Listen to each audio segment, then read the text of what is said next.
மக்களுடன் மனதின் குரல். நாட்டு மக்களுடன் உரையாடும் மோடிஜி. 129வது மாதத்தில் தடம் பதிக்கும் பாரத பிரதமரின் மனதின் குரல். 28/12/2025 பகல் 11:30 பொதிகை தமிழ் தொலைக்காட்சி. நமோ மற்றும் சாரல் ஆப்பில் பதிவு செய்து பிரதமரோடு பேசும் வாய்ப்பை பெறுங்கள். வி ரமேஷ் வழக்கறிஞர், மத்திய சென்னை மேற்கு மாவட்டம், பாஜக.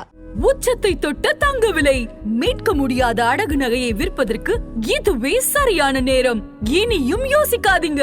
உங்க தங்க நகைய அதிக விலைக்கு விற்க சிறந்த வழி prime gold hub. 9840551787. No compromise. உங்க சைடுலயும் எங்க சைடுலயும். It's a GT promise. GT Holidays, South India's #1 travel brand. திருப்பரங்குன்றத்துல பூரணச்சந்திரன் உடைய அந்த மரணம் அப்படிங்கிறது அது மிகப்பெரிய ஒரு அதிர்வலையை ஏற்படுத்தி இருக்கிறது அப்படிங்கறத பார்க்கணும். இந்த மாதிரியான ஒரு சம்பவம் அப்படிங்கிறது தமிழக வரலாற்றில் நடந்திருக்கா? இதோட சிக்னிபிகன்ஸ் எப்படி பார்க்கணும்? தர்காவை நடத்துறவங்க யாரும் நமக்கு விரோதிகள் கிடையாது. நாமும் அவங்களுக்கு விரோதி இல்லை. ஜஸ்ட் தீபத்தூர்ல தீபம் ஏற்றணும் தான் இது பண்றோம். இதையே இந்த கவர்மெண்ட் தடுக்குதுன்னு தெரியல. ஹைகோர்ட் தீர்ப்பு கொடுத்துமா அதை தடுப்பாங்க அப்படின்னு சொல்லி தன்னுடைய உயிரை மாய்த்து கொண்டார். அதாவது ஹிந்துஸ்னுடைய டிஎன்ஏலேயே மதவெறி என்பது கிடையாது அப்படிங்கிறதுக்கு பூர்ணச்சந்திரனுடைய வாக்குமூலம் ஒரு ஒப்பற்ற உதாரணம். 2026 டிவிகேவா டிஎம்கேவா இதுதான் போட்டி அப்படின்ட்டு சொல்றாங்க. களத்திலையும் டிவிகே வெர்சஸ் டிஎம்கே தான் இருக்கா, இல்ல வேற மாதிரி இருக்கு? அப்படி கிடையவே கிடையாது. டிவிகே பல இடங்களில் பிக்சர்லயே கிடையாதுங்க. டிஎம்கேனுடைய தத்துவங்கள், கோட்பாடுகள், நிலைப்பாடுகள் இதை வைத்துக் கொண்டு டிஎம்கே ரீப்ளேஸ் பண்ணுன்னு பார்க்கிறார். அது ஒரிஜினல் டிஎம்கே. இது டிஎம்கே போல இருக்கிற டிஎம்கே. எனக்கு கரூர்ல இவரை நம்பி இவரை பார்க்கணும் வந்தாங்க. 40க்கு மேல செத்து போயிருக்காங்க. இம்மிடியட்டா தீபாவளியை கொண்டாடாதேன்னு சொன்னவர் மகாபலிபுரத்துல வச்சுட்டு அவர் கிறிஸ்துமஸை கொண்டாடுகிறார்னா இவர் சமரச நாயகனா? இவ்வளவு மோசமான அரசு ஊழியருக்கு எதிரான ஒரு அரசை நாங்கள் பார்த்தோம். அப்பட்டமே ஏமாத்திட்டாங்க. பழைய ஓய்வூதிய திட்டத்தை கொடுக்குறோம் சொன்னாங்க. இப்போ வரைக்கும் 4.5 வருஷம் ஆச்சு சார், இன்னும் கொடுக்கல. கேட்டா மத்திய அரசு நிதி இல்லைங்கிறாங்க. அதுக்கு பேசாம மத்திய அரசோட இணக்கமா இருக்கிற ஒரு கட்சிக்கு நாங்க ஓட்ட போட்டு போயிட்டு போறோம். நாங்க மகளிர் உரிமை தொகை 1000 ரூபாய் கொடுத்துருக்கிறோம். விடியல் பயணத்துக்கான பேருந்து இது கொடுத்துருக்கிறோம். எவ்வளவு திட்டங்கள் கொண்டு வந்திருக்கிறோம், பிரிட்ஜஸ் கொண்டு வந்திருக்கிறோம், இவ்வளவு கொண்டு வந்திருக்கிறோம். பட் ஆனா நீங்க எங்களுக்கு ஓட்டு போட மாட்டாங்கன்னு சொல்றீங்களே எப்படின்னு கேட்பாங்களே. சார், இவ்வளவு நீங்க கொண்டு வந்திருக்கோம் சொல்லி இருக்கிறப்ப இவ்வளவு திட்டங்களை நீங்க நிறுத்தி இருக்கீங்கன்னு பொதுமக்கள் சொல்றாங்களா? அதுக்கு பதில் சொல்லுங்க. ஆதரணியர்களுக்கு அன்பு வணக்கம். இந்த சிறப்பு நேர்காணலில் நம்முடன் இருக்கிறார் மூத்த பத்திரிகையாளர் கோலாகல சீனிவாஸ் அவர்கள். சார் வணக்கம். வணக்கம்.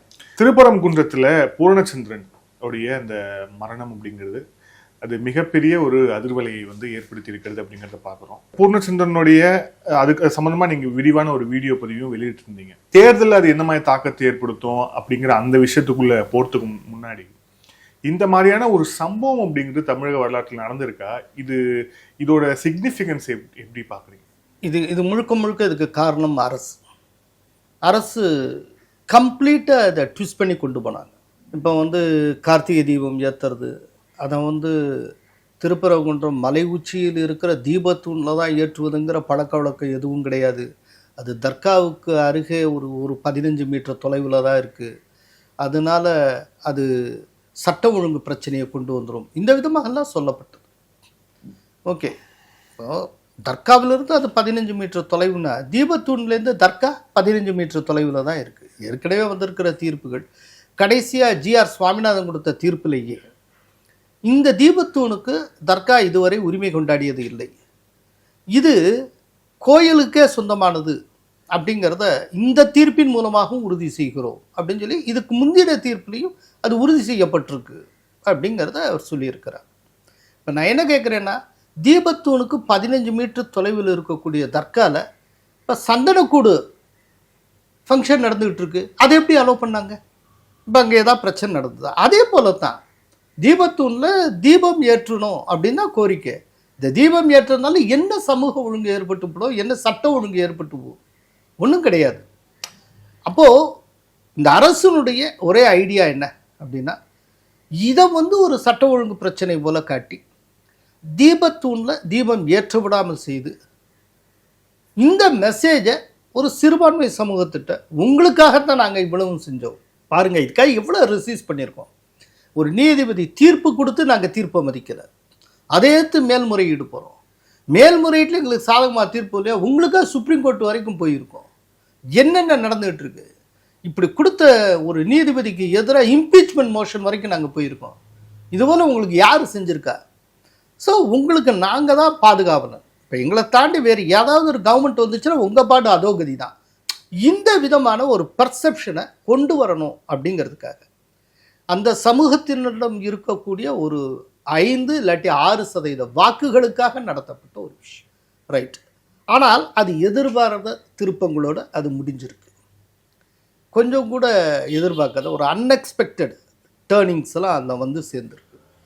அதில் ஒரு முக்கியமான விஷயம் பூர்ணச்சந்திரன் அவர்களுடைய தீக்குளிப்பு. அந்த தீக்குளிப்பு தொடர்பாக அவர் அதுக்கு முன்னால் வெளியிட்ட அந்த ஆடியோ பதிவில் பாருங்கள். என்னோட எவ்வளோ இஸ்லாமிய சகோதரர்கள் படிச்சிருக்காங்க, தர்காவுக்கு இதனால எந்த பிரச்சனையும் இல்லை, நாங்கள் ஒரு நாளும் அவங்களோட மோதினதில்லை அப்படின்னு சொல்லிட்டு ரொம்ப பொலைட்டாக சொல்லியிருப்பார். சொல்லிட்டு ஒரு ஹிந்துவாக நான் தீபம் ஏற்றணும்னு ஆசைப்படுறேன், அது என்னுடைய உரிமை அப்படின்னு சொல்லிட்டு தன்னுடைய மனைவி மற்றும் குழந்தைகள்கிட்ட மன்னிப்பு கேட்டு அவர் தன்னுடைய உடலில் தீ வைத்து கொண்டிருப்பார். இவ்வளவு எமோஷனலான ஒரு முடிவை எடுத்த பூரணச்சந்திரன் தன்னுடைய ஆடியோவில் கொஞ்சம் கூட எமோஷனலே இல்லாமல் பேசியிருப்பார். ஒரு இடத்துல ஒரு ஒரு ஒரு செகண்ட் அளவு கூட அவர்கிட்ட மதவெறியை நீங்கள் பார்க்க முடியாது. என்னோட எத்தனையோ இஸ்லாமியர்கள் படித்தார்கள். தர்காவை நடத்துகிறவங்க யாரும் நமக்கு விரோதிகள் கிடையாது, நாமும் அவங்களுக்கு விரோதி இல்லை. ஜஸ்ட் தீபத்துள்ள தீபம் ஏற்றணும் தான் இது பண்ணுறோம். இதையே இந்த கவர்மெண்ட் தடுக்குதுன்னு தெரில. ஹைகோர்ட்டு தீர்ப்பு கொடுத்துமா அதை தடுப்பாங்க அப்படின்னு சொல்லி தன்னுடைய உயிரை மாய்த்து கொண்டிருக்கிறார். அதாவது ஹிந்துஸ்னுடைய டிஎன்ஏலேயே மதவெறி என்பது கிடையாது அப்படிங்கிறதுக்கு பூர்ணச்சந்திரனுடைய வாக்கு மூலம் ஒரு ஒப்பற்ற உதாரணம். அந்த அளவுக்கு அவர் வந்து தன்னையே தியாகித்து கொண்டிருக்கிறார்.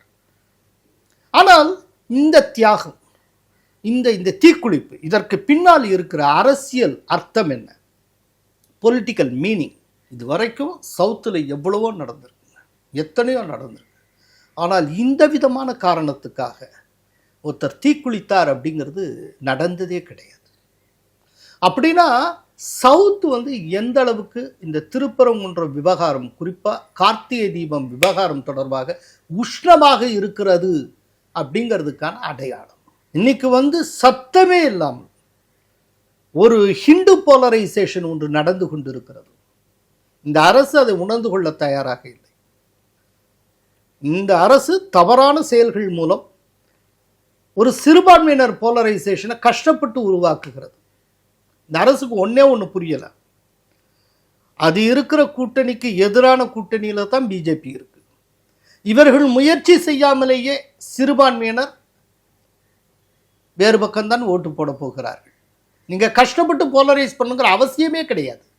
ஆனா இன்னைக்கு இந்த அளவுக்கு எக்ஸ்ட்ரீமா போறதுக்கு ஒரே ஒரு காரணம், ஒருவேளை விஜயை கண்டு மிரண்டிருக்கலாம், இஸ்லாமிய வாக்குகளையும் அவர் தூக்கி கொண்டு போய் விடுவாரோ அப்படின்னு சொல்லிட்டு. ஏன்னா ஏற்கனவே கிறிஸ்தவ வாக்குகள் நம் கையை விட்டு போய்விட்டன அப்படின்னு டிஎம்கே நினைக்க தொடங்கிவிட்டது. நான் இப்போ ரீசெண்டாக சில பதிவுகளை பார்த்தேன், ரொம்ப ஆச்சரியமா இருந்தது. சர்ச்சில் விஜய்க்கு ஆதரவாக பிரச்சாரம் நடக்கிறது. சர்ச்சில் ஃபாதர்ஸ் வந்து விஜய்க்கு வாக்களிக்கணும் அப்படின்னு சொல்றாங்க. நான் இதை ஏற்கனவே உங்கள்கிட்ட ஒரு தடவை சொல்லியிருக்கேன். ஒரு பேன் தமிழ்நாடு லீடராக கிறிஸ்டியன் கம்யூனிட்டிலேருந்து யாருமே வந்ததில்லை. அப்படி ஒருத்தர் எமர்ஜானார் கிறிஸ்டியன் கம்யூனிட்டி அவரை விட்டு கொடுக்காது. ஏன்னா இந்த விதமான ஒரு தலைமைக்காக தான் அவங்க எதிர்பார்க்குறாங்க. சவுத்தில் வந்து ஆல்ரெடி வச்சுருந்தாங்க ஒரு பிளான், சவுத் இந்தியா முழுக்க ஒரு கிறிஸ்டியன் அதிகாரத்தை கைப்பற்றுவது. அதில் முதல் சக்ஸஸ் ஜெகன்மோகன் ரெட்டி விஷயத்தில் கிடைச்சது. ஒரு கிறிஸ்தவரை திருப்பதி இருக்கக்கூடிய ஆந்திரத்தின் முதல்வராக ஆக்கி பார்த்தார்கள். அடுத்தது தமிழ்நாடு. ஸோ சர்ச்சிலேயே அவருக்கு ஆதரவான ஒரு பிரச்சாரம் நடக்கிறது.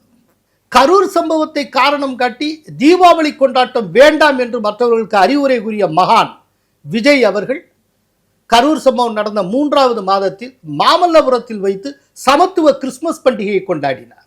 அதில் வச்சு அந்த மகான் சொன்ன வார்த்தை என்ன அப்படின்னா, பைபிளில் பல குட்டி கதைகள் இருக்கு. அதில் ஒரு கதை வந்து மற்றவர்களால் வஞ்சிக்கப்பட்டு சகோதரர்களாலேயே வஞ்சிக்கப்பட்ட ஒருவர் கடைசியில் அரசனாகவே ஆண்டது. அவன் பெயர் என்னவென்று தெரியுமா அப்படின்னா ஜோசப். அது அவர் தன்னைத்தானே சொல்லிக் கொள்ளுகிறார். ஆனால் தேர்தலுக்கு பிறகுதான் அவர் மன்னனா நாடோடியான்னு தெரியும். பார்க்கலாம், அது என்னங்கிறத பார்ப்போம். இது ஒன்று. அதே போல் இப்போ நாம் பேசிக்கொண்டிருக்கிற இந்த 23ஆம் தேதி மாலையில் கன்னியாகுமரி மாவட்டம் அருமனையில் வச்சு கிறிஸ்மஸ் கொண்டாட்ட நிகழ்வு நடக்கிறது. அது பெரிய அளவில் நடத்துவாங்க. அதில் பெரிய பெரிய விஐபிஸை கூப்பிடுவாங்க.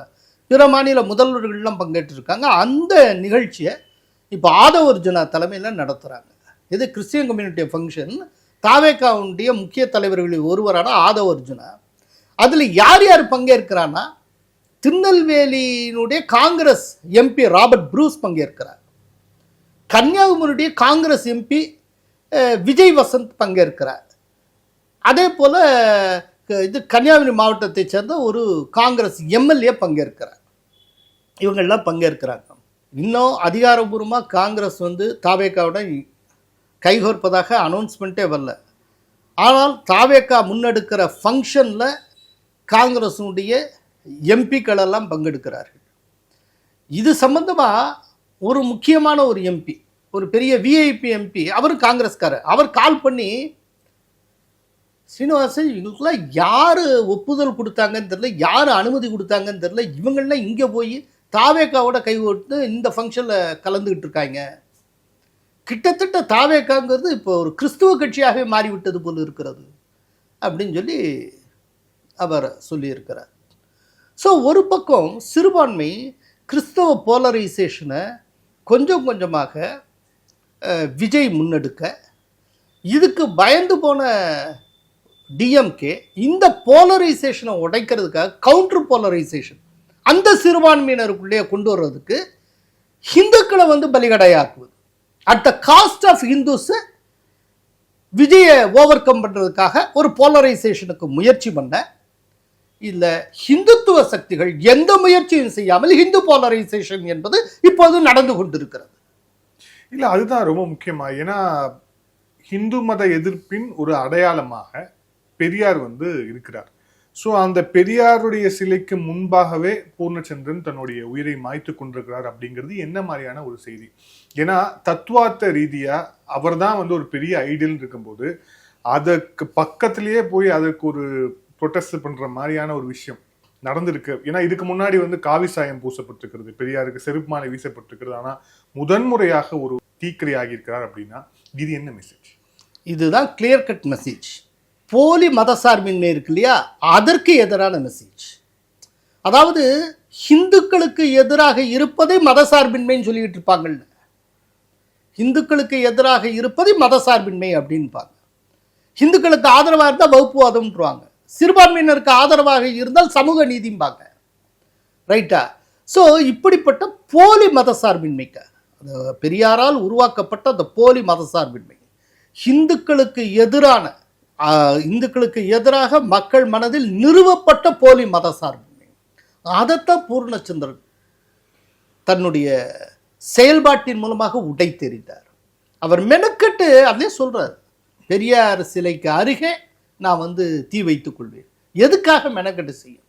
அப்போனா எதை வெடி வைக்க அவர் நினைக்கிறார்? அப்படி இத்தனைக்கு அவர் யூத், இன்னும் உயிரோடு இருந்தால் இன்னும் ஒரு 40-50 ஆண்டு காலம் வாழ வேண்டியவர், வாழ்ந்திருக்க வேண்டியவர். அவர் தன்னுடைய இதை வேற விதமாக மாய்த்து கொண்டார்னா, ஆக்சுவலாக இந்த மெசேஜ் ராகுல் காந்திக்கு போய் சேரணும். ஜென்சி புரட்சி அப்படிங்கிறார்ல, இந்தியாவில் ஜென்சிங்கிறது எதுன்னு அவருக்கு தெரியும். எவ்வளவு சின்ன வயதுக்காரர்கள் எவ்வளவு பெரிய தியாகத்தை எதற்காக செய்கிறார்கள், எவ்வளவு பெரிய மெசேஜ். உண்மையிலேயே பூர்ணச்சந்திரன் நினைக்கிறப்ப அப்படியே பதறுதுங்க. அவர் செய்திருக்க அந்த தியாகம், அவருடைய லட்சியத்தில் இருக்கக்கூடிய அந்த வெறி. நம்ம இவ்வளவு பேசுகிறோம், இத்தனை வீடியோ கொடுத்துருக்கேன், அதெல்லாம் அதோடலாம் கம்பேர் பண்ணால் நம்ம கடுகளை கால் பங்கு கூட இருக்க மாட்டோங்க. அவ்வளோ பெரிய தியாகத்தை அவர் செஞ்சுட்டு போயிருக்காரு. ஆனால் இதெல்லாம் இண்டிகேட்டர். இப்போ இந்த பூர்ணச்சந்திரனுடைய தியாகம், அவர் தன்னையே இந்த கார்த்திகை தீபம் காசுக்காக தன்னையே அந்த வேள்வித்தியில தன்னையே ஆகுதி ஆக்கி கொண்ட விஷயம், இது எதுவுமே வீணாகாது. இதை எலெக்ஷன் ரிசல்ட்ல பார்ப்பீங்க, வேணா பாருங்க. இல்லை, ஆனால் அதில் ஒரு சின்ன இது இருக்குல்ல சார். ஏன்னா 2009 அந்த ஈழ போராட்டம், அதை ஒட்டி அந்த போர் தமிழ்நாடு தகித்து கொண்டிருந்த அந்த சூழல்ல முத்துக்குமார் அப்படிங்கிறவர் இதே மாதிரி வந்து தீக்குளித்து அவர் வந்து மரணிக்கிறார். முத்துக்குமாருடைய அந்த மரணத்தை வைத்து தமிழ் தேசியம் அப்படிங்கிற ஒரு கொள்கை அது திருப்பியும் ரிவைவே பண்ணிட்டாங்க. அது ஆதித்தனார் மாப்போசி காலத்துல இருந்த ஒரு கொள்கையை முத்துக்குமாருடைய மரணம் வந்து இது எல்லாத்தையுமே தட்டி எழுப்பி தமிழ் தேசியம் அப்படிங்கிறது ரிவைவ் ஆகி அதுக்கப்புறம் நாம் தமிழர் அப்படி போயிடுச்சு. ஆனா முத்துக்குமாருடைய மரணம் பேசப்பட்ட அளவுக்கு, விவாதிக்கப்பட்ட அளவுக்கு, அரசியலாக்கப்பட்ட அளவுக்கு பூரணச்சந்திரன் ஆனதா அப்படின்னு ஒரு கேள்வி இருக்கு. ஆனா முத்துக்குமாருடைய மரணம் விவாதிக்கப்பட்டது, அரசியலாக்கப்பட்டது, வெற்றி பெற்றதா? இல்லன்னா இன்னைக்கு ஒரு வெற்றி பெற்றதா? இன்னைக்கு ஒரு 8% பெற்றிருக்காங்களே நாம் தமிழர். வெற்றி பெற்றதா? இதுதான் விஷயம். ஏன் அது வெற்றி பெறலைன்னு பார்க்கணும். நாம இங்க தமிழ் தேசியம் பேசுறோம், எல்லாம் பேசுறோம். ஆனா ஒண்ணு நல்லா நினைவில் வச்சுக்கணும். எனக்கு தெரிய இந்த ஸ்ரீலங்கன் இஷ்யூவை பேஸ் பண்ணி தமிழ்நாடு பொலிட்டிக்கல் மேட்டர்ஸுங்கிறது எப்போதுமே டிசைட் ஆனது இல்லை. ஸ்ரீலங்காவை பேஸ் பண்ணி ஸ்ரீலங்கா தமிழர்கள் அப்படிங்கிறது என்றைக்குமே தமிழ்நாட்டினுடைய எலக்டோரல் தலைவிதியை தீர்மானிக்கக்கூடிய ஒரு விஷயமாக, ஒரு எலக்டோரல் இஷ்யூ அது இருந்ததே கிடையாது. அது உண்மை. இப்போ 2009 நடந்தது, கலைஞர் தடுக்கல, 1008 எல்லாம் பண்ணாங்க. கடைசியில் யார் ஜெயிச்சா? ஜெயலலிதா ஜெயிச்சாங்க. ஜெயலலிதா வந்து தனி ஈழத்துக்கு ஆதரவானவரா? ஆனா பிரபாகரனுக்கு ஆதரவானவரா? இல்ல ஆனா பேசினாங்கல்ல, இலை மலர்ந்தால் ஈழம் மலரும் அப்படின்னு ஜெயலலிதா பேசினாங்க. பிரபாகரனுக்கு ஆதரவானவர் பேசுறது. ஆனால் அதே நேரத்துல தனி ஈழத்துக்கு ஆதரவானவரா? பிரபாகரனுக்கு எதிராகவும் தனி ஈழத்துக்கு எதிராக எவ்வளவு பேசியிருக்கிறார் ஜெயலலிதா. எப்போதுமே இங்க வந்து அந்த ஈழம் அப்படிங்கிறது ரொம்ப சென்சேஷனலா பேசுவாங்க. ஆனா எலக்டோரல் இஷ்யூவா அது இருந்ததே கிடையாது. ஒன்றும் இல்லைங்க. ஈழம் தொடர்பாக மிக அதிகமாக பேசிய 3 தலைவர்களை சொல்கிறேன். ஒன்று பழநெடுமாறன், இன்னொருவர் வைகோ, அப்புறம் சீமான். இந்த 3 பேரும் அரசியல் ரீதியாக என்ன வெற்றியை பெற்றிருக்கிறார் எனக்கு சொல்லுங்க. சொல்லும்படியான வெற்றியை அவர்கள் ஏன் குவிக்கவில்லை? கடைசியில் இந்த ஈழச்சிங்கம் வைகோ நான் வந்து திமுக விமர்சிக்கவே மாட்டேன் அப்படின்ட்டாரே. எல்லாம் பம்மி ஏதோ ஒரு திரைக்கு பின்னால் தானே இருக்காங்க. யாரோ ஒருத்தர் அண்டித்தானே. பழநெடுமாறன் என்ன சாதித்தார்? சீமான் முறுக்கேற பேசுகிறார். கிடைத்தது என்ன? பொலிட்டிக்கல் சக்சஸ் அப்படிங்கிறது இந்தியாவில் என்ன ஃப்ரேம் ஒர்க்குள்ள உட்பட்டதோ அதுதானே கிடைக்கும். அந்த ஃப்ரேம் ஒர்க்குள்ள அவர் சாதிச்சது என்ன? சில சதவிகிதம். முன்னை காட்டிலும் கூடிக்கொண்டே இருக்கிறார். அவ்வளவுதான். அதே நேரத்தில் இப்ப விஜய் வந்திருக்கிறார். வந்ததுக்கு அப்புறம் பார்ப்போமே. ஆனா விஜய் தமிழீழம் பற்றி பேசுவதே இல்லை. சீமான் தமிழீழத்தை தவிர வேற எதுவும் பேசுவதே இல்லை. பார்ப்போம் யார் சாதிக்கிறான்னு இந்த 2 பேருக்குள்ள சொல்றேன். அதனால தமிழ் ஈழம் அப்படிங்கிறது ஒரு பெரிய எலக்டோரல் இஷ்யூவா எப்போதுமே இருந்தது. அது ஒரு எமோஷனல் இஷ்யூ தமிழனுக்குள்ள இருந்துகிட்டு இருக்கு. அதை வச்சு யாரும் ஓட்டு போடுறது அப்படிங்கிறதுல தீர்மானிச்சு பண்ணதே கிடையாது. ஓகே, இப்போ 2026 சட்டமன்ற தேர்தலுக்கான அந்த ஆயுத்த பணி அப்படிங்கிறது ஒரு இறுதி கட்டத்தை எட்டிவிட்டது. இதுல ரொம்ப முக்கியமான விஷயமா விஜயோடைய அந்த பேச்சுல இருந்து ஆரம்பி. விஜயோடைய பேச்சை அது பேச ஒரு விஷயத்தை வச்சு நான் அந்த கேள்வி கேட்கிறேன். 2026 டிவிகேவா டிஎம்கேவா இதுதான் போட்டி அப்படின்ட்டு வந்து சொல்றாரு. சமீபத்துல உங்களுடைய நேர்காணலும் பார்த்திருந்தோம். அதுல வட தமிழ்நாடு பத்தி விரிவான அலசலை நீங்க கொடுத்திருந்தீங்க. களத்திலையும் டிவிகே வெர்சஸ் டிஎம்கே தான் இருக்கா, இல்ல வேற மாதிரி இருக்கா? ஆக்சுவலி அப்படி கிடையவே கிடையாது. டிவிகே பல இடங்களில் பிக்சர்லயே கிடையாதுங்க. ஆனால் விஜய் எல்லா பிக்சர்லயும் அவர் தானே சார் அதான் சொல்லு. விஜய் இதைத்தான் சொல்லுவார். விஜய் வந்து தன்னுடைய சர்வைவலுக்கு அதை சொல்லிக்கிட்டே இருக்காரு. இன்னொன்று, விஜய் வந்து ஒரு அம்பிஷனோட ஒரு கட்சியை ஆரம்பிச்சிருக்கிறார். நாங்கள் 4ஆம் இடத்தில் இருக்கிறோம் வெற்றிகரமாக, எங்களுக்கும் 3வது சக்தியான இதற்கும் இடையில் தான் போட்டின்னு அவர் சொல்லுவாராங்க. அவர் வந்து திமுகவை எதிர்த்து அரசியல் செய்வது அதுதான் அவர் வளர்ச்சிக்கு நல்லதுன்னு அவர் முடிவுக்கு வந்திருக்கிறார். ஏன்னா திமுகவுடைய அத்தனை விழுமியங்களையும் அவர் எடுத்துக்கொள்ளுகிறார். திமுகவுடைய அரசியல் தத்துவம், திமுகவின் கோட்பாடு, திமுகவின் நிலைப்பாடு எல்லாவற்றையும் அவர் எடுத்துக்கொள்ளுகிறார். இன்னும் சொல்லப்போனால் திமுக பிள்ளையார் சதுர்த்திக்கும் தீபாவளிக்கு திமுக தலைமையை வாழ்த்து சொல்லினா அவரும் சொல்லாமல் இருப்பார். இப்ப கரூரை காரணம் காட்டி தீபாவளி கொண்டாட்டம் வேண்டாம்னு சொல்லலையா? ஆனா கிறிஸ்துமஸை கொண்டாடலையா? யோசிச்சு பாருங்க,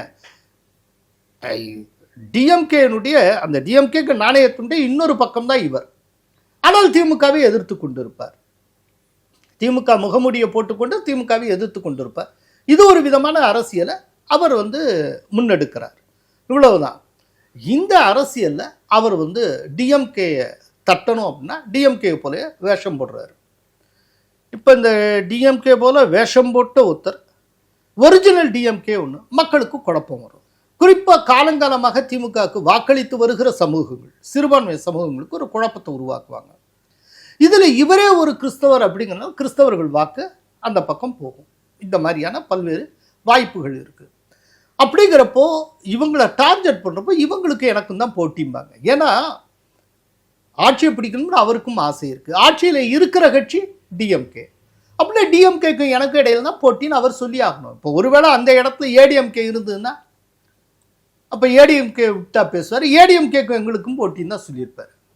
ஸோ ஆட்சியில் இருக்கிற கட்சி டிஎம்கே, அதனால எங்களுக்கும் டிஎம்கேக்கு இடையில் போட்டி அப்படின்னு சொல்கிறாரு. ரெண்டாவது, டிஎம்கேனுடைய தத்துவங்கள், கோட்பாடுகள், நிலைப்பாடுகள் இதை வைத்துக்கொண்டு டிஎம்கே ரீப்ளேஸ் பண்ணுன்னு பார்க்குறாரு.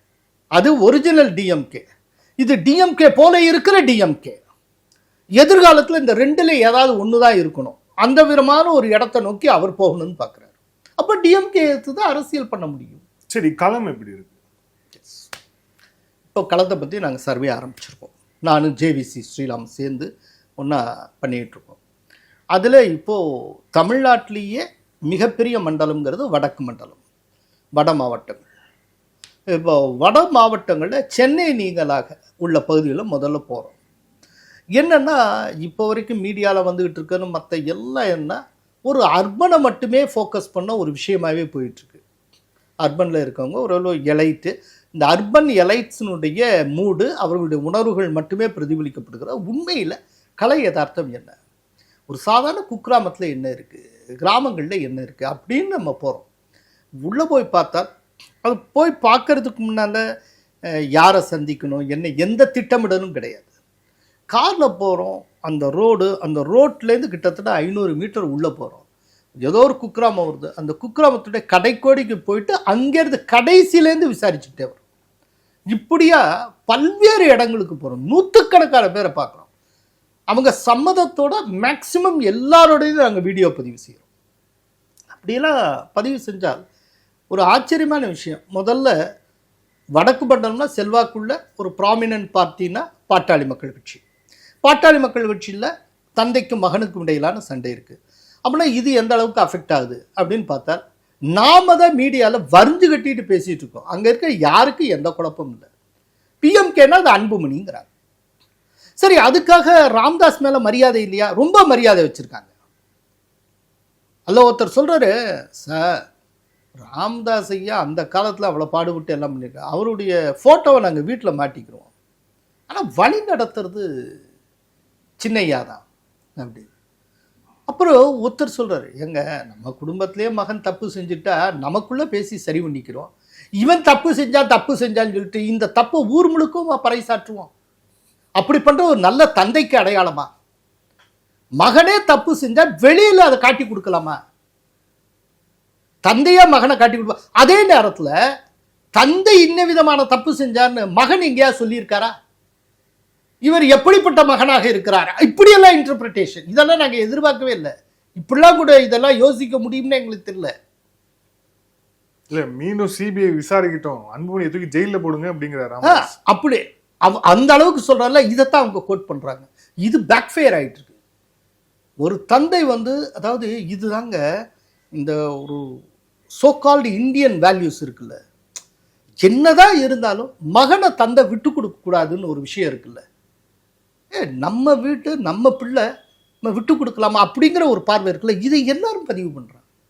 யங்ஸ்டர்ஸு அதில் பிஎம்கேல தீவிர உறுப்பினர்களாக இருக்கிறவங்க எங்களை பொறுத்தவரை சின்னையா தான், எங்கள் சின்ன மாம்பழம், இவ்வளவுதான்.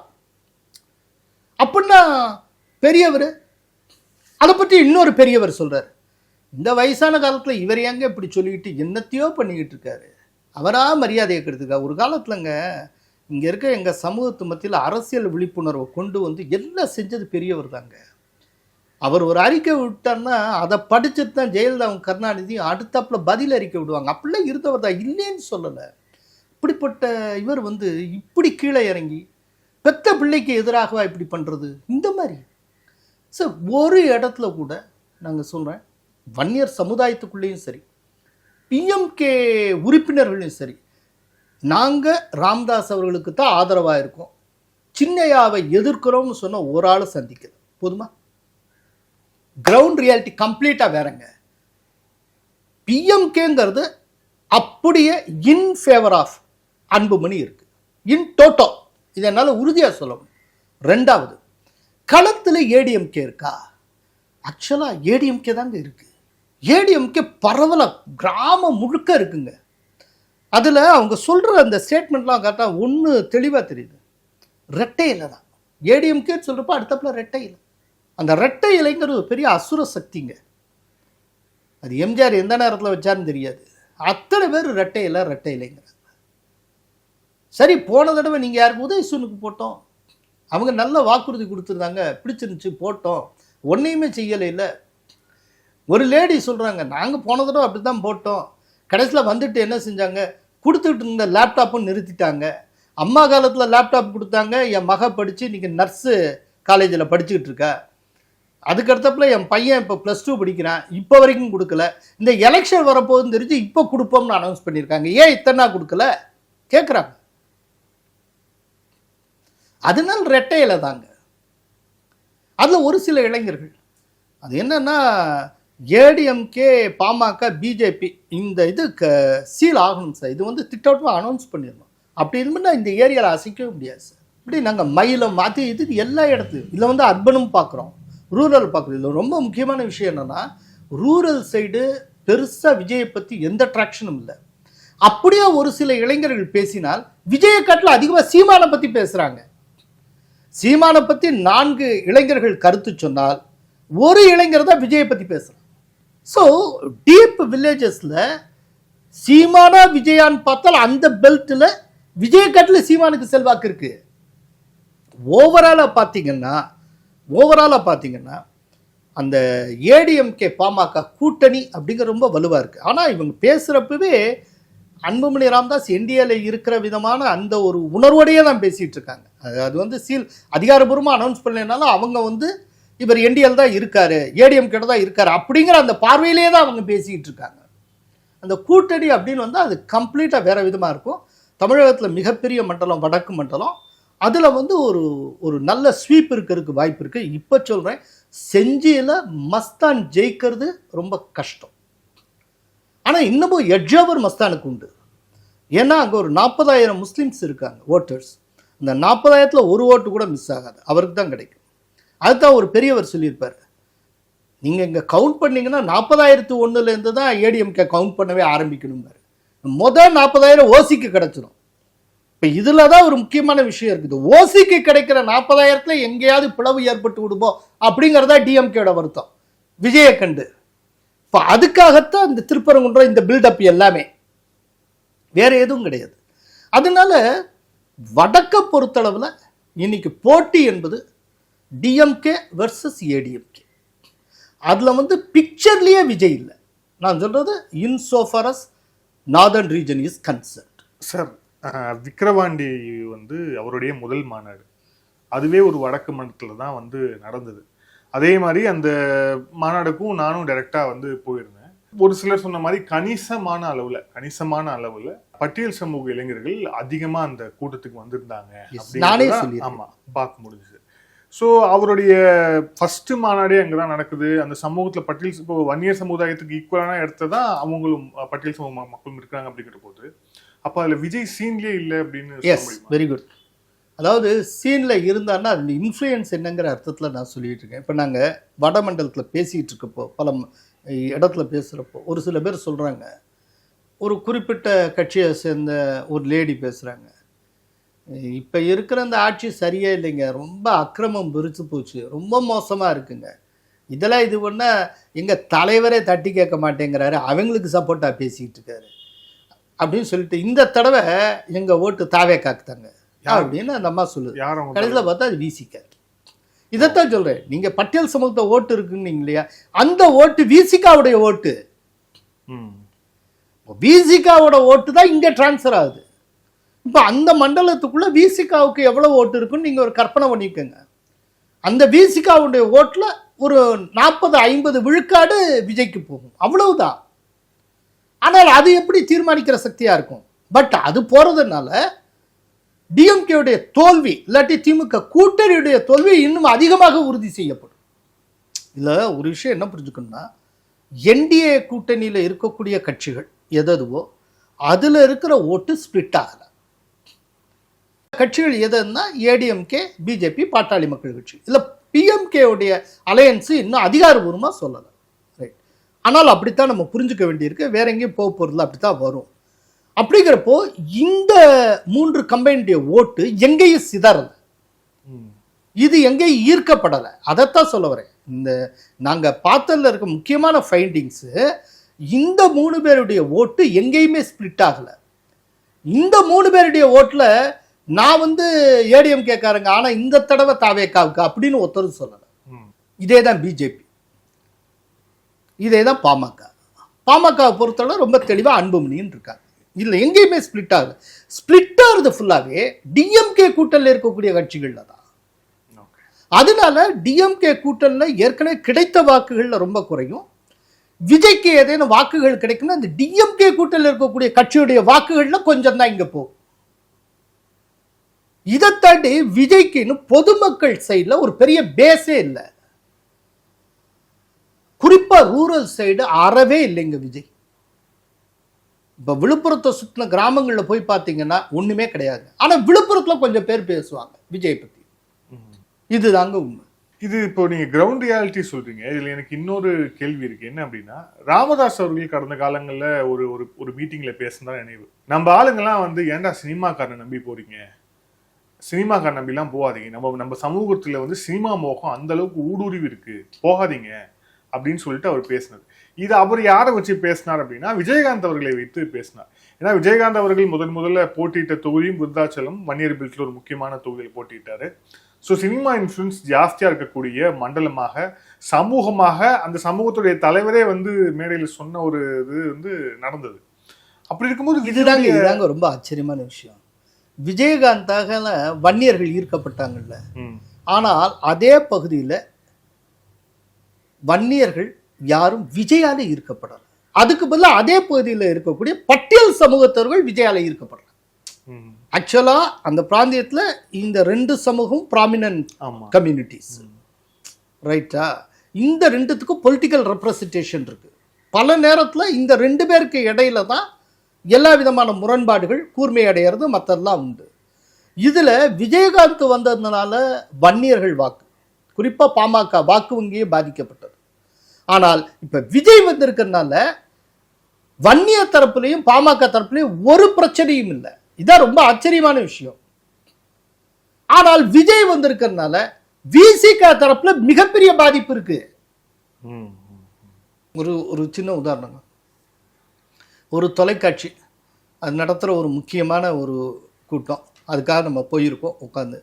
அப்போது மிக முக்கியமான விசிக தலைவர் ஒருவர் வருகிறார், பேசுகிறாரு. அப்புறம் தனியாக பர்சனலாக பேசிகிட்டு இருக்கோம். அப்போ அவர் சொல்கிறாரு, வட மாவட்டங்களில் எங்களுக்கு இருக்கிற ஓட்டு ரொம்ப பெரிய அளவில் வேனிஷ் ஆகும் போல இருக்குது. இந்த தடவை எங்கள் கூட்டணிக்கு மொத்தமாக 60 to 70 சீட்டு கிடைச்சா பெரிய விஷயங்க. கூட்டணிக்கு அவரோட அப்சர்வேஷன் ஆனால் எப்படி இருக்குன்னு பாருங்க. இங்கே இங்கே இருக்க காட்சி ஊடகங்கள், யாருடைய காட்சி ஊடகங்கள், யாருக்காக தினம் மேனிப்புலேட் பண்ணுற காட்சி ஊடகம், அது எல்லாருக்கும் தெரியும். இதை திரும்ப திரும்ப சொல்லிக்கிட்டு இருக்க வேண்டிய அவசியம் இல்லை. ஒருத்தரா இவர் இப்படிலாம் எல்லாருக்கும் தெரிஞ்ச விஷயம் தானே. அவங்களால முடிஞ்ச காரியத்தை பண்ணுறாங்க, அவங்க செஞ்சொற்று கடன் தீர்க்கிறார்கள். அது அவர்களுடைய கடமை, அது என்ன வேணாலும் பண்ணிட்டு போகட்டும். ஆனால் கிரவுண்ட் ரியாலிட்டிங்கிறது வேற. ஓகே, இந்த காட்சி ஊடகங்கள் செயற்கையாக முன்னெடுக்கிற விவாதங்களை பார்த்து இப்போ நாங்கள் இன்டர்வியூ பண்ண குப்பனும் சுப்பனும்லாம் பதில் சொல்ல, அது அவனுக்கு உள்ளே இருந்து வர்ற பதில். அவன் டெய்லி பார்க்குறான், அவனுடைய அனுபவத்திலேருந்து அவன் ஒரு முடிவுக்கு வரான். இந்த அரசை அங்கீகரிக்கலாமா கூட. இதை விட ரொம்ப முக்கியம், நாங்கள் அந்த ஏரியாவில் பார்க்குறப்போ பல அரசு ஊழியர்களை பார்க்குறோம். சார் அரசு ஊழியர்கள் இன் டோட்டா 100% கவர்மெண்ட்டுக்கு எதிராக இருக்கு. இன்னைக்கே நம்ம பார்க்கணும். இதுக்கு இவ்வளவு மோசமான அரசு ஊழியருக்கு எதிரான ஒரு அரசை நாங்கள் பார்த்தோம். அப்பட்டமே ஏமாத்திட்டாங்க. அல்ல ஒருத்தர் சொல்றாரு, சார் இவங்க வாக்குறுதி வரிசையாக கொடுத்தாங்க சார், 309வது வாக்குறுதியில் எங்களுக்கு பழைய ஓய்வூதிய திட்டம்னு கொண்டு வந்தாருன்னு சொல்றாங்க சார். பழைய ஓய்வூதிய திட்டத்தை கொடுக்குறோம்னு சொன்னாங்க. இப்போ வரைக்கும் 4.5 வருஷம் ஆச்சு சார், இன்னும் கொடுக்கல. இப்போ நாங்கள் போய் பேச்சுவார்த்தை நடத்தினா திரும்ப ஆட்சிக்கு வந்தால் நாங்கள் உங்களுக்கு தந்துருவோங்கிறாங்க. ஏன் சார் ஆட்சிக்கு வந்தால் இந்த 4.5 வருஷம் தரல, கேட்டால் மத்திய அரசு நிதி இல்லைங்கிறாங்க. அடுத்தாப்புல இன்னும் 20 வருஷத்துக்கு மோடி தான் இருப்பார் போல இருக்கு. இவங்களுக்கு எங்க இருந்து நிதி வரும், இவங்க என்னைக்கு செய்வாங்க? அதுக்கு பேசாம மத்திய அரசோட இணக்கமா இருக்கிற ஒரு கட்சிக்கு நாங்கள் ஓட்டம் போட்டு போயிட்டு போறோம், எங்களுக்கு வேண்டியதையா நாங்க சாதிச்சுப்போம்ல. இவங்க தினமும் மத்திய அரசோட போராடிக்கிட்டே இருப்பாங்க, நாங்க செத்து சுண்ணாம்பு ஆயிட்டு இருக்க முடியும். அதுக்கு பதிலாக மத்திய அரசோட இணக்கமா இருக்கிற ஒரு கட்சியை நாங்க கொண்டு வந்து வச்சுட்டு போறோம், அங்க கேட்டு வாங்கிக்கலாம்ல எதுனாலும். இப்படி அரசு ஊழியர்கள் மத்தியில் அதிருப்தினா டு த கோர். அதுலேயும் ரொம்ப உச்சகட்டத்தில் இருக்க இந்த ஓல்டு பென்ஷன் ஸ்கீம். அதே போல் இந்த பேரண்ட்ஸு குழந்தைகளுக்கு இந்த லேப்டாப் இல்லை, சைக்கிளை நிறுத்திட்டாங்க. ஒரு சில இடங்களில் வந்து இந்த அம்மா உணவகமே செயல்படலை. அதுலலாம் ரொம்ப வருத்தப்படுறாங்க. 1000 ரூபாய் வேலை செய்யலையா? 1000 ரூபாய் மகளிர் உரிமை தொகை. இந்த விஷயத்தை நாங்கள் கேட்குறோம். 1000 ரூபாய்லாம் கொடுத்துருக்கலாம். அப்படி இருந்து நீங்கள் வாட்டில் சொல்கிறீங்க, நீங்கள் உதயசூன் போடலையா? அதுக்கு இந்த லேடி சொன்னாங்க 10,000 ரூபா கொடுத்தாலும் போட மாட்டேன். சரி, அப்போ நாங்கள் கேட்டோம். இல்லை, இந்த இன்டர்வியூ முடிஞ்சதும் இந்த வீடியோவை ஆஃப் பண்ணிட்டு இந்த மாதிரி சொல்கிறாங்களே, அவங்க ஏடிஎம்கே உறுப்பினரா, அண்ணாதிமுக கட்சியில் இருக்காங்களா அப்படின்னு. அதெல்லாம் ஒன்றும் கிடையாது, அங்கே போன தடவை இந்த அம்மா உதயசூரியனுக்கு தான் போட்டுச்சு. அப்பப்போ அவங்க விருப்பத்துக்கு ஏற்றபடி போடுகிறவர். அவங்க சொல்கிறாங்க 10,000 ரூபா கொடுத்தா நான் போட மாட்டேன். ஒரு லேடி எனக்கு 1000 ரூபா கொடுக்குது, மாதம் மாதம் வந்துடுது அப்படின்னு சொல்கிறவங்க எனக்கு 10,000 ரூபா கொடுத்தா நான் போட மாட்டேன்னு சொன்னால் எந்த அளவுக்கு அதிருப்தி இருக்குன்னு பாருங்கள். இது வந்து கலை யதார்த்தம். இது மூட் ஆஃப் தமிழ்நாடு. இது வந்து ஒரு பானை சோத்துக்கு ஒரு சோறு பதம்ங்கிற மாதிரி. Mood of north Tamil Nadu. ஆமாம், மூட் ஆஃப் நார்தர்ன் ரீஜன். ஆமாம், அதை வந்து நாங்கள் மூட் ஆஃப் தமிழ்நாடுன்னு சொல்லி அந்த நார்த்தை மட்டும் இப்போ ஃபோக்கஸ் பண்ணியிருக்கோம். இதே போல் மற்றதும் போவோம். சொல்கிறேன், இதெல்லாம் நிஜம், நாங்கள் கண்ணால் பார்த்தது. இதில் ஒரு விஷயம் என்னென்னா, ஜேவிசி உள்ளே போகிறப்போ வேற ஒரு ஐடியாவோடு தான் போகிறாரு. ஜேவிசி அவருடைய உதவியாளர்கள் அது ஒரு பட்டாளத்தோடு தான் போனது. போகிறப்போ ஃபுல்லாக டிஎம்கேக்கு சாதகமாக சொல்லுவாங்க, இல்லாட்டி தாவேக்கான்னு தான் சொல்லுவாங்க அப்படின்னு. அவருடைய உதவியாளர் வந்து தாவேக்காவுக்கு சாதகமாக தான் எல்லாம் சொல்ல போகிறாங்கன்னு நினச்சிட்டு போகிறாங்க. இவர் டிஎம்கேக்கு சாதகமாக தான் சொல்லுவாங்கன்னு போய் பார்த்தா 180 விழுக்காடு யாருமே இந்த 2 கட்சியும் பற்றி பேசல. முழுக்க ஏடிஎம்கே, பாமக. ஒரு சில பேர் ஆச்சரியமாக இருந்தது, பிஜேபியை பற்றி பேசுகிறாங்க. பிஜேபி சூப்பராக வளர்ந்துட்டு இருக்கு, இன்னைக்கு பிஜேபி கொடி இல்லாத கிராமத்தை காட்டுங்க அப்படிங்கிறாரு ஒருத்தர். ஏங்க, இந்த ஏரியாவில் பிஜேபியினுடைய தலைவர்னு யாராவது இருக்காங்களா? ஒருத்தர் இருக்காரு, அங்கே ராஜேந்திரன் ஒருத்தர் இருக்காரு, அவரு அப்படிலாம் சொல்கிறாங்க. இல்லை, இப்போ உங்களுடைய இந்த கருத்து கணிப்பெல்லாம் வந்து ஒரு திமுக நம்பர் பார்த்தாருன்னா, ஏன் சார் நாங்கள் வந்து மகளிர் உரிமை தொகை 1000 ரூபாய் கொடுத்துருக்குறோம், விடியல் பயணத்துக்கான பேருந்து இது கொடுத்துருக்குறோம், எவ்வளோ திட்டங்கள் கொண்டு வந்திருக்கிறோம், பிரிட்ஜஸ் கொண்டு வந்திருக்கிறோம், இவ்வளோ கொண்டு வந்திருக்கிறோம், பட் ஆனால் வந்து நீங்கள் எங்களுக்கு ஓட்டு போட மாட்டாங்கன்னு சொல்றீங்களே எப்படின்னு கேட்பாங்களே. சார், இவ்வளவு நீங்கள் கொண்டு வந்திருக்கோம்னு சொல்லியிருக்கிறப்ப இவ்வளவு திட்டங்களை நீங்கள் நிறுத்தி இருக்கீங்கன்னு பொதுமக்கள் சொல்கிறாங்களா? அதுக்கு பதில் சொல்லுங்கள். சைக்கிளை நிறுத்திட்டீங்கன்னு ஒரு லேடி சொல்கிறாங்க, லேப்டாப்பை நிறுத்திட்டு இப்போ தான் அனௌன்ஸ் பண்ணுறாங்கன்னு சொன்னால் இதெல்லாம் பொய்ன்னு நீங்கள் சொல்கிறீங்களா? சரி, இந்த அளவுக்கு வாக்குறுதியை நிறைவேற்றிருக்கா அப்படின்னா எதுக்கு அரசு ஊழியர்கள் போராட்டம் நடக்குது, எதுக்கு நர்சஸ் போராடுறாங்க? இப்போ இதெல்லாம் அவங்கெல்லாம் போராடுறவங்களாம் பைத்தியம் முடிச்சவனா? அவனுக்கு ஒன்றும் தெரியாதா? சும்மாவா போராடிட்டு இருக்கான் பொழுது போகலன்னு? நீங்கள் சொன்னபடி செய்யலைங்கிறதுனால தானே. ஸோ அந்த போராட்டமே நீங்கள் சொன்னபடி நடந்து கொள்ளவில்லை அப்படிங்கிறதுக்கான அத்தாட்சி தானுங்க. இல்லாட்டி எதுக்கு அவன் போராடுறான்? பொதுமக்கள் வந்து பொய் சொல்ல போகிறது இல்லை. இன்னொன்று, இந்த மாதிரி கிரிட்டிசத்தை வைக்கிறவங்க பல பேர், ஒரு 90 விழுக்காடு பேர் கடந்த முறை உதயசூரியனுக்கு வாக்களித்தவர்கள், திமுக வாக்காளர்கள், திமுகவுக்கு வாக்களித்தவங்க. அவங்க தான் இந்த தடவை நான் திமுகவுக்கு ஓட்டு போட மாட்டேன்னு சொல்கிறாங்க. அப்படின்னா அதுக்கு என்ன காரணம் இருக்கணும்? அதை யோசிச்சு பாருங்க. இன்னொரு முக்கியமான ஒரு ஸ்பீச், அது வந்து கிறிஸ்துமஸ் விழா சம்பந்தமான ஸ்பீச் தான். நம்ம ஏற்கனவே நீங்கள் ஆரம்பத்தில் சொன்னீங்க, அது ஒரு கேள்வியாகவே வைக்கிறேன். ஒரு ஒளி வரும், அந்த ஒளி நம்மை வழி நடத்தும் அப்படின்ட்டு விஜய் அவர்கள் வந்து இந்த மேடையில சொல்றாரு அப்படிங்கிறத பார்க்குறோம். அவர் வந்து நான் வந்து அனைவருக்குமானவன், ஜனநாயகன், சமத்துவமானவன் அப்படிங்கிற அந்த ஒரு விஷயத்தை தான் ஓவராலா சொல்றாரு அப்படிங்கிறது அல்ல. அதுல இருக்கக்கூடிய பொலிட்டிக்கல் மெசேஜிங் அப்படிங்கிறது வந்து என்ன? இப்ப நீங்களே சொல்ற மாதிரி ஒருத்தர் சொன்னார் அப்படின்னு சொல்றீங்களா, இது வந்து ஒரு கிறிஸ்துவ கட்சியோ அப்படிங்கிற ஒரு டேர்ம் வரக்கூடிய ஆபத்து அப்படிங்கிறதுல இருக்கா, இல்ல அது வேணும்னே தான் செய்யறாரா? இதுல என்ன காரணம் இருக்கு நினைக்கிறீங்க? ஒளி வரும் அப்படி இப்படின்னு விஜய் சொல்றதுல நான் புரிஞ்சுக்கிறது என்னன்னா, இன்னும் அவர் வந்து நடிகர் அப்படிங்கிற அந்த சின்றத்துலேருந்தே வெளியில வரலன்னு நினைக்கிறேன். இன்னும் வந்து அவர் செட்டிலேயே இருக்கிற ஞாபகத்தில் இருக்கு. எங்கேயாவது பெருசாக ஹெட்லைட்லாம் போட்டு ஒளி பாய்ச்சி அதில் ஷூட்டிங்லாம் எடுப்பாங்களே, இன்னும் அந்த அந்த சின்றத்துலேருந்தே அவர் வெளியில் வரல. அவர் இப்போ வந்து ஒரு கட்சியுடைய தலைவர். எங்கே இருந்து ஒளி வரும்? ரிலீஜியஸா சொல்றாரோ என்னமோ அவர் கிறிஸ்மஸ். அதான் எந்த ரிலிஜன் நான் சமத்துவம்னு வேற சொல்கிறாரே, அப்படின்னா அது என்னது? எந்த ஒளியை சொல்கிறாரு? என்னமோ அர்த்தம் கட்டதனமாக அவர் பேசிட்டு, அதாவதுங்க நான் ஏற்கனவே சொல்லிட்டேன், இது கொஞ்சம் கொஞ்சமாக கிறிஸ்தவ கட்சி ஆகி கொண்டு இருக்கிறது. இந்த அளவுக்கு அந்த கட்சியை கிறிஸ்தவமயமாக்காமல் இருந்தால், இப்போது அவரை நம்பி வாக்களிக்கணும்னு நினச்சிட்டு இருக்க ஹிந்துஸ் இருக்காங்களா, அவங்க வந்து வாக்களிப்பாங்க. இப்போ இப்படியே போயிட்டு இருந்தால் ஹிந்துஸ் கைவிட்டுருவாங்க. இப்போ அவர் மேலே ஒரு மரியாதையோடு இருக்கிற அவருடைய ஃபேன்ஸில் என்ன அத்தனை பேர் கிறிஸ்தவர்களா? 100க்கு 90%, 95% ஹிந்துஸ் தான் இருப்பாங்க. வேற யார் இருக்க போறா? நீங்க இப்படி சொல்லுவீங்கன்னு தெரிஞ்சுதான் இன்னொரு செய்தியும் இருக்கு. அவர் வந்து நேற்று அந்த விழால இந்த பரிசுலாம் கொடுக்கும்போது அவரோட காலர் வந்து லைட்டா நகர்ந்து இருந்தது. ஸோ அதை வந்து ஜூம் பண்ணி தாவைக்கவினர் போட்டுட்டு இருக்கிறாங்க. அவர் வந்து சபரிமலைக்கு மாலை போட்டுட்டு இருக்கிறாரு அப்படின்ட்டு அவருக்கு வந்து போட்டுக்கிறாங்க. அதே மாதிரி பாபா கோயில் வந்து கட்டி இருக்கிறாரு. ஸோ நீங்க எப்படி அவருக்கு வந்து கிறிஸ்துவன்னு அதெல்லாம் கரெக்டு. சபரிமலைக்கு அவர் போயிட்டு இருமுடியெல்லாம் கட்டிட்டு போயிட்டு வரட்டும். போயிட்டு வர்றப்போ அந்த படத்தை எடுத்து போடட்டும். இந்த மாலையை வச்சு சீன் காட்டுறது இல்லை, போயிட்டு வரட்டும், போகிறப்போ பார்த்துப்போம். அது ஒன்று. இன்றைக்கி சாதாரண ஒரு காலத்தில் ரொம்ப புனிதமானதுன்னு பேர், இன்றைக்கி கருங்காலி மரத்தில் செஞ்சதை ஃபேஷனுக்கு போட்டுக்கிட்டு இருக்காங்க. இது எல்லாமே முன்னால் வந்து ரொம்ப ஒரு ஆச்சாரமாகவும் அனுஷ்டானத்துக்கும் கடுக்கன் போட்டு அவங்கவுங்க சத்தியானம் பண்ணுவாங்க. இன்றைக்கி ஃபேஷனுக்கு அவன் கடுக்கன் போட்டுக்கிட்டு இருக்கான். அதில் காது குத்தாமலேயே கடுக்கன் இருக்கு. இவர் வந்து ஒரு நடிகர், இவர் இப்படி விளையிடுச்சா உடனே அதை ஜூம் பண்ணுவாங்களா, இப்படி அது அது அது ஏற்கனவே திட்டமிட்டு இருப்பாங்க. இப்படி பண்ணி அதை வச்சுட்டு இவர் சமத்துவம்னு காட்டுறதுக்கு. இவ்வளவு சமத்துவம்னு சொன்னவர் ஏன் தீபாவளியை நிராகரிக்க சொன்னார்? ஏன் கிறிஸ்மஸை கொண்டாடுகிறார்? ஏன்னா கரூர் சம்பவம் நடந்து ஓராண்டு ஆகிவிட்டது. இப்போ நம்ம வீட்டில் ஒத்தரை நம்ம இழந்தோம்னா, ஒரு துக்கம் நம்ம வீட்டில் நடந்து போச்சுன்னா, ஒரு வருஷத்துக்கு நம்ம வந்து அதை ஃபாலோ பண்ணுவோம், வேறு எதையும் அலோவ் பண்ண மாட்டோம். எனக்கு கரூரில் இவரை நம்பி இவரை பார்க்கணும் வந்தாங்க, 40க்கு மேலே செத்து போயிருக்காங்க.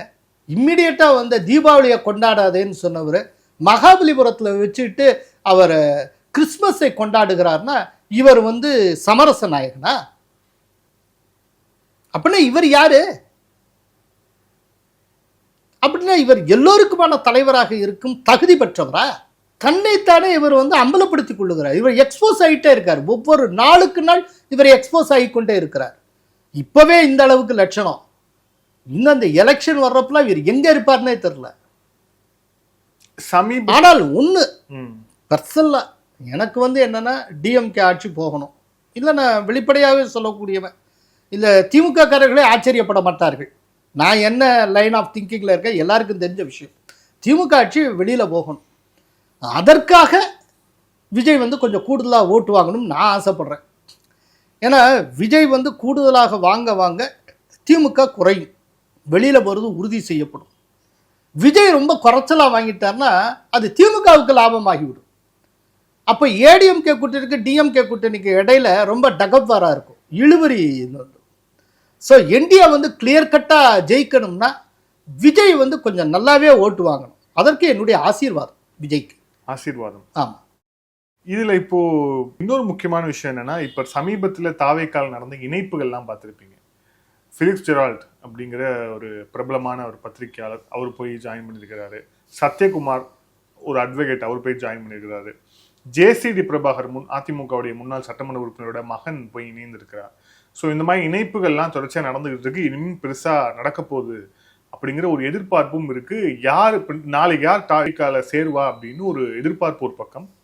இன்னைக்கு பார்க்குறோம், இன்னைக்கு ஒரு இதுக்கு முன்னால செங்கோட்டையன் சேர்ந்திருக்காரு. அதெல்லாம் சொல்லி செங்கோட்டையன் சேர்ந்து சரி சேர்த்துக்கு. ஸோ இதெல்லாம் என்ன, இதெல்லாம் வேற எதுவும் இண்டிகேட் பண்ணலையா? அவர் ஒரு நம்பிக்கையாக அந்த அரசியல் களத்தில் பார்க்கப்படுகிறார் அப்படிங்கிறதால தான் அவர் நோக்கி வராங்க அப்படின்னு பார்க்க முடியாதா இதை?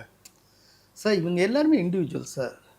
இவங்க பொலிட்டிக்கலாக இப்போ நீங்கள் சொன்னவங்க அத்தனை பொலிட்டிக்கலாக சாதித்தது என்னன்னு மட்டும் சொல்லுங்க. அவங்கவுங்க ஒரு துறையில் சாதிச்சிருப்பாங்க, துறையில் அறியப்பட்டவர்களாக இருப்பார்கள். இவர்கள் அரசியல் ரீதியாக சாதித்தது என்ன? இல்லைன்னா இவர்களால் என்ன ஆகிவிடும்? இவர்கள் கூட திமுக இவர்களால் என்ன ஆகிவிடும்? இன்னும் கூடுதலாக போஸ்டிங்ஸ் வரும், கூடுதலாக வீடியோஸ் வரும், இவ்வளவுதானே சார். இது தோற்றத்தை உருவாக்குற முயற்சியை இன்னும் பலப்படுத்துங்க. தோற்றத்தை உருவாக்கி என்ன செய்வீங்க? ஒரு அரசியல்ங்கிறது தோற்றத்துக்கு அப்பால் இருக்குங்க. இதை நான் நிறைய தடவை சொல்லியிருக்கேங்க. இந்த தோற்ற உருவாக்கல வெறும் மயக்கம்ங்க, இதுவே அரசியல் கிடையாதுங்க. இந்த தோற்ற உருவாக்கம் தான் அரசியல் அப்படின்னா, வெறும் ஒரு பெர்செப்ஷன் கேம் மட்டுமே அரசியல்னா, ஜெயலலிதா ஒரு நாளும் சிஎம் ஆகிருக்க முடியாதுங்க, எம்ஜிஆர் ஒரு நாளும் சிஎம் ஆகிருக்க முடியாதுங்க. அன்னைக்குலேருந்து இன்னைக்கு வரைக்கும் தோற்ற உருவாக்குறதுல பெரிய எக்ஸ்பர்ட் அப்படின்னா அதை விஞ்ஞானபூர்வமாக இன்னைக்கு வரைக்கும் செஞ்சுட்டு இருக்க டிஎம்கே மட்டும்தாங்க. டிஎம்கே 7 தடவை ஆட்சியை லூஸ் பண்ணிருங்க, தயவுசெய்து மறந்துடாதீங்க. மக்களை அதை தாண்டிங்க. நீங்கள் இத்தனை தோற்றத்தை இவ்வளோ உருவாக்கிட்டு இருக்காங்கல்ல, இதெல்லாம் பார்த்துட்டு இருக்க மக்கள் தாங்க நாங்கள் நேரடியாக போகிறப்போ வடக்க வந்து அத்தனை பேர் வேற விதமாக சொல்லியிருக்காங்க. இதனால அவன் பாதிக்கப்படவே இல்லைங்க. இதனுடைய இன்ஃப்ளூயன்ஸ் செல்வாக்கு ஒன்றுமே இல்லைங்க. அவன் கம்ப்ளீட்டாக வேற ஒரு கிரகத்தில் வந்தவன் மாதிரி பேசிக்கிட்டு இருக்கான். அதனால இதுக்கெல்லாம் ஒரு பெரிய மரியாதையோ ஒன்றுமே கிடையாதுங்க. அதாவது விவேகானந்தர் சொல்லுவார், அது நான் பல தடவை சொல்லிக்க திரும்பவும் சொல்கிறேன், அலையை மட்டுமே பார்த்து கொண்டிருப்பவன் கடலை காண மாட்டான் அப்படின்பார். நீங்கள் இவங்க உருவாக்குற தோற்றம், அதே போல் இவங்க கொடுக்குற இந்த வீடியோஸு, திடீர்னு ஒளி வருதுன்னு இவர் சொல்கிறது, இவர் திடீர்னு ஜூம் பண்ணுறது, இதுலேருந்து இவர் போட்டிருக்க இந்த இதை காட்டுறது எல்லாம் வெறும் தோற்றங்க. தலைவா அப்படின்னு சொல்லி இதெல்லாம் யார் கைதட்டுவா? ஏற்கனவே அவர்கிட்ட கமிட் ஆனவங்க, அவருடைய இன்ஃப்ளூயன்ஸ்க்கு ஆளானவங்க இது பண்ணுவாங்க. சாதாரண பொதுமக்கள் சைட்லேருந்து இதுக்கு என்ன ஈர்ப்பு இருக்கும்னு நினைக்கிறீங்க? நாங்கள் விஜயை பற்றி ஒருத்தட்ட கேட்குறோம் வடக்க, அவர் சொல்கிறாரு, சார் விஜய் வந்திருக்காரு, இப்போவே என்னத்தை சொல்ல, இப்போ தானே வந்திருக்காரு, ஒரு 5 வருஷம் பார்ப்போம், அவர் என்ன செய்கிறாரு என்ன சொல்கிறாருன்னா கேட்டுக்கணுமோ, அப்புறம் பார்ப்போம் அப்படின்னு. ஸோ முடிவெடுக்கிறதே இங்கே இருக்கிற மக்கள் ஒரு 5 வருஷம் கழித்து பார்ப்போம்னு முடிவெடுக்கிறாங்க சார். விஜய் தொடர்பாக முடிவெடுக்கிறதுக்கே 5 இயர்ஸ் ஒரு 5 ஆண்டு திட்டம் ஒன்று வச்சுருக்காங்க இங்கே இருக்க சாதாரண மக்கள். விஜய் பாவம் இன்னைக்கு அவர் இதையும் சினிமேட்டிக்காக யோசிக்கிறார். ஒரு பாடல் காட்சியில் சாதாரணமான பாடல் முடிகிறப்போ வேற எங்கேயோ இருப்பான் பாருங்க, அதே போல் எலெக்ஷன் வர்றப்போ சிம்மாசனத்தில் உட்காருவோம்னு நினச்சிட்டு இருக்காரு. இது கடைசியில் இது எங்கே போய் முடியும்னு தெரில. அதாவதுங்க இப்போ வர்ற தேர்தல் உண்மையான களம் டிஎம்கேக்கு ஏடிஎம்கேக்கு இடையில தான், ரைட்டா? இதில் இப்போ இருக்கிற இந்த வடக்கை வச்சு நான் அனுமானிக்கிறேன், இன்னும் மற்றதையும் நாங்கள் அசஸ் பண்ணுவோம். பட் இப்போ இருக்கிறது அனுமானிக்கிறது என்டிஏவுக்கு ஒரு எட்ஜவர் இருக்குது அப்படின்னு நான் நினைக்கிறேன். ஸோ முதல் ரவுண்டில் அப்படி ஏடிஎம்கே அப்படித்தான் நான் சொல்கிறேன். இதுக்கு மத்தியில் இந்த எலெக்ஷன் விஜய் வந்து எம்ஜிஆரா இல்லாட்டி சிரஞ்சீவியான்னு காட்டும். பட் என்னுடைய பார்வையில் விஜய் சிரஞ்சீவியாக கூட இருக்க மாட்டார் அப்படின்னு நான் நினைக்கிறேன். நன்றி சார், பல கேள்வி. Thank you sir, thank you so much.